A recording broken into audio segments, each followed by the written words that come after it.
لله رب العالمين والعاقبة للمتقين والصلاة والسلام على نبينا محمد وآله وأصحابه أجمعين। প্রিয় দর্শক, আল্লাহ তাআলার কাছে লাখো শুকরিয়া। আমরা তৃতীয় পর্ব আজকে ইনশাআল্লাহ শুরু করব। তো তৃতীয় পর্বে আপনারা আশা করি সকলেই খাতা এবং কলম নিয়ে বসে আছেন। আমি আপনাদেরকে পরবর্তী অক্ষরগুলো দেখাবো, এর সাথে সাথে অক্ষরের পার্থক্যগুলো দেখাবো। আমরা ব্ল্যাকবোর্ডের দিকে খেয়াল করি এবং যারা কলম এবং খাতা নিয়ে বসেছেন লিখে ফেলুন আমার সাথে সাথে। আমরা গত পর্বে জা এবং র শিখেছিলাম, আজকে আমরা শিখব সিন এবং শিন। এখানে বড় হাতের লেখা শিন, এখানে সিন। উচ্চারণটা আমার সাথে একটু করেন, সকলেই বলেন সিন শিন। সিন আর শিন দুইটি অক্ষরের পার্থক্য কি মনে রাখতে হবে। সিনের আওয়াজটা একটু চিকনো হয়, শিনের আওয়াজটা একটু মোটা হয়। এই জন্য আমার সাথে আপনারা পড়ুন সিন শিন। একটু আওয়াজটা বাংলায় তালিবস্য যেভাবে আমরা লিখে থাকি ঠিক তেমনই শিনের উচ্চারণটা আপনি করবেন ইনশাআল্লাহ। তো আমরা বড় হাতের লেখা লিখেছি সিন এবং শিন, এর সাথে ছোট হাতের লেখাটা আপনি লিখে ফেলুন। এটা হলো ছোট হাতের সিন, এটা হলো শিন। এই ছোট হাতের লেখা সিন এবং শিনের পার্থক্য হলো শিনের উপরে 3টি নুক্তা সবসময় থাকবে, আর সিনের উচ্চারণটা চিকন হবে, আর এর মধ্যে কখনোই নুক্তা বসবে না। প্রিয় দর্শক, এই যে 3টি নুক্তা উপরে বসে, এই বিষয়টা মনে রাখব। আমরা সামনে যে অক্ষরগুলো শিখেছি, দাল শিখেছি, রাল শিখেছি, র শিখেছি, তো ওই অক্ষরগুলো ছোট হাতের কিভাবে সেটা আপনারা দেখেছেন। আজকে দেখলেন বড় হাতের শিন, বড় হাতের সিন এবং শিন। এখানে ছোট হাতের লেখা আসছে, এর পাশাপাশি আমরা শিখব সদ। সদটা আপনারা এখানে দেখেন, এটাকে বলা হয় সদ, এটাকে বলা হয় দদ। যে অক্ষরের মাথাটা ঠিক আছে, কিন্তু নুক্তার কারণে অক্ষরের পরিবর্তন হয়ে গেল। প্রিয় দর্শক, আমরা আপনাদেরকে ছোট হাতের লেখা এবং বড় হাতের লেখা, আপনারা যারা ব্ল্যাকবোর্ডে লেখা দেখছেন, খাতা এবং কলম নিয়ে বসেছেন, তাদেরকে বলবো প্রথমে আপনি দেখুন সিনটা কিভাবে হয়। এই যে আপনি সিন দেখলেন, লেখা কিন্তু একই রকম। লেখার এখানে দেখেন সদ, এটা দেখেন সদ, চারোটা অক্ষরের মধ্যে কোনো নুক্তা নেই, দেখতে একই রকম দুইটা অক্ষর দেখা যাচ্ছে। প্রথমে সিন যেভাবে, এটাও সিন, এটাও সদ, এটাও সদ, কিন্তু আমরা যেখানে নুক্তা বসাবো, যার মধ্যে নুক্তা বসাবো, সেটাকে আমরা ওই অক্ষরের নামটি বলবো। এখন সিন প্রথমে ছিল, কিন্তু এর উপরে 3টা নুক্তা বসার কারণে এটা হয়ে গেল শিন। প্রিয় দর্শক, প্রথমে আমরা সোয়াদ পড়েছি, সোয়াদের উপরে যখন নুক্তা বসলো এটা হয়ে গেল বদ। আমরা উচ্চারণ করি সদ বদ, সিন শিন সদ বদ। যখন আপনি সিন উচ্চারণ করতে যাবেন, একটু জিহ্বা চাপা দিয়ে সিন শিন সদ বদ, এভাবে উচ্চারণ আপনাকে করতে হবে। প্রিয় দর্শক, এখন লেখার দিকে খেয়াল করি। আমরা ছোট হাতের লেখা আপনাদেরকে দেখাচ্ছি। এখানে আসতেছে সিন। এখন ছোট হাতের সিন,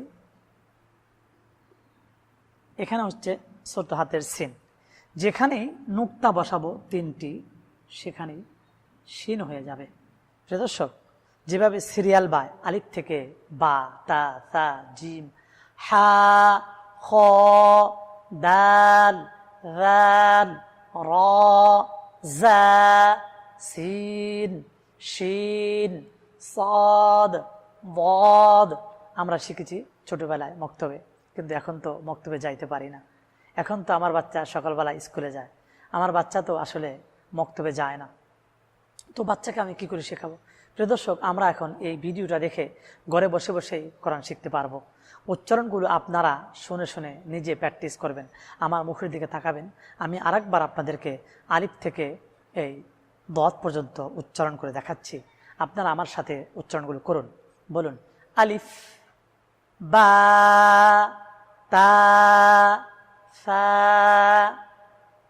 জিম, হা, খ, দাল, যাল, র, জা, সিন, শিন, সাদ, ضاد।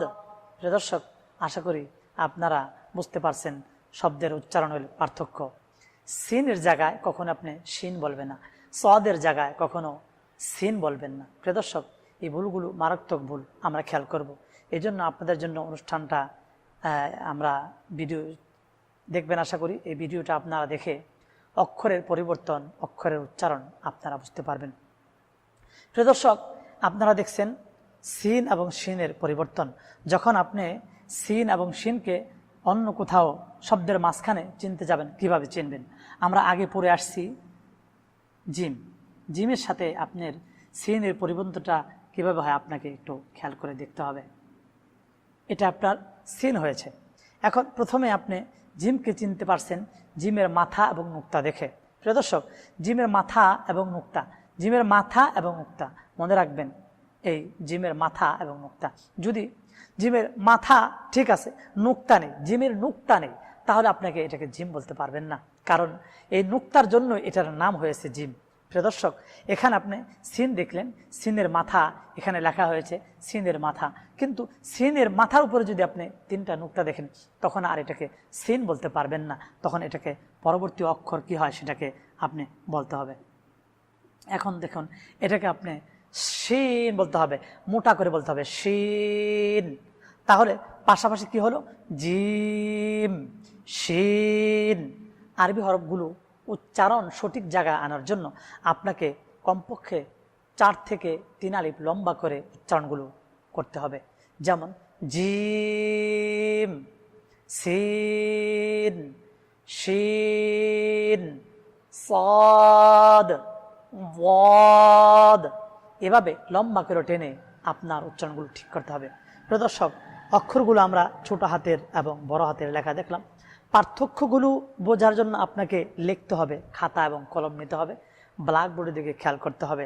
কিভাবে অক্ষরগুলো দ্রুত আপনি চিনতে পারেন, খুবই সহজে আপনি কোরআন শিখতে পারবেন আমাদের ভিডিও দেখে ইনশাআল্লাহ। তো আমরা শিখতেছিলাম সিন। দেখেন, এটা ছোট হাতের সিন। তো আমি আরেকটি ছোট হাতের সিন লিখে ফেললাম, কিন্তু উপরে নুক্তা দেওয়ার কারণে এটা আর সিন রইল না, এটাকে শিন মোটা করে বলতে হবে, শিন। এরপরে আপনি দেখুন সাদ, সাদের উচ্চারণ আপনি যখন করবেন লম্বা করে টেনে সাদের উচ্চারণ করতে হবে। প্রিয় দর্শক, 2টি সাদ আমরা লিখেছি, কিন্তু আমি যেই সাদের উপরে ফোঁটা দিব খেয়াল করতে হবে, নুক্তা বসাবো, ঠিক ওই অক্ষরটির নাম হয়ে যাবে দাদ, কারণ নুক্তার কারণেই অক্ষরের পরিবর্তন হয়ে গেল। প্রিয় দর্শক, বড় হাতের লেখা আশা করি আপনারা সকলে লিখে ফেলেছেন। এখন দেখুন ছোট হাতের সিন, ছোট হাতের সিন, খেয়াল করুন 3টি নুক্তা দেওয়ার কারণে এটা হয়ে গেল সিন। ছোট হাতের সাদ, ছোট হাতের সাদ, এটাও সাদ, নুক্তা উপরে একটি বসাই দিলাম, এই জন্য এটি হয়ে গেল দাদ। প্রিয় দর্শক, এখন আপনি সিনের পাশাপাশি যদি আপনি সাদকে চিনতে যান, সাদকে আপনি কিভাবে চিনবেন? আমি আপনাদেরকে বলেছি আরবি হরফ চেনার জন্য মাথার খেয়াল করতে হবে, মাথাটা কেমন, নুক্তাটি কোথায় আছে, কয়টি আছে, উপরে না নিচে, আপনাকে খেয়াল করতে হবে। প্রিয় দর্শক, সিন আর সাদের উচ্চারণে অনেক পার্থক্য আছে। সিন চিকন হবে, দাদ মোটা হবে, সাদ চিকন হবে, শিন মোটা হবে। সিন এটা আপনি চিকন করে উচ্চারণ করবেন, শিন একটু শিশের মতো আওয়াজ হবে, মোটা করে শিন উচ্চারণ করতে হবে। সাদ, বদ, এভাবে আপনার উচ্চারণগুলো ঠিক করতে হবে। প্রিয় দর্শক, আপনারা দেখুন সিন, এটা সিন ছোট হাতের, এর সাথে সাথে একটি সাদ বড় হাতের লেখা আসছে, কিন্তু এটাকে ছোট হাতের লেখা দিচ্ছি। আপনি দেখুন এখানে সিন হয়ে গেছে, সিনের উপরে 3টি নুক্তা আপনি বসাই দিন, এখন আপনার হয়ে গেল শিন। দদের উপরে নুক্তা বসায় দিলে দদ হয়ে যায়, কিন্তু আসলে এটা আগে কিন্তু সদ ছিল। প্রিয় দর্শক, এই জন্যই আমরা কোরআনুল কারীম শেখার জন্য আপনাকে ভিডিওটা দেখতে হবে। সময়ের অস্থিরতার কারণে আমরা চাকরি নকরি দোকান ইত্যাদি ইত্যাদির কারণে কোরআন শিখতে পারি না। আশা করি এই ভিডিও দেখে আপনারা ঘরে বসে বসে কোরআন শরীফ শিখতে পারবেন। আল্লাহ তাআলা আপনাকে আমাকে কোরআনুল কারীম সহিভাবে শুদ্ধভাবে শেখার তৌফিক দান করুন। আশা করি ভিডিওটা দেখতে ভুলবেন না। আপনাদের জন্য এই উপহার নিয়ে এসেছি আমরা, কোরআনুল কারীম ভিডিও দেখে আপনারা সহজভাবে কোরআন শিখেন। আল্লাহ তাআলা আপনাকে আমাকে তৌফিক দান করুন। ওয়া মা তাওফীক ইল্লা বিল্লাহ। আসসালামু আলাইকুম ওয়া রাহমাতুল্লাহি ওয়া বারাকাতুহু।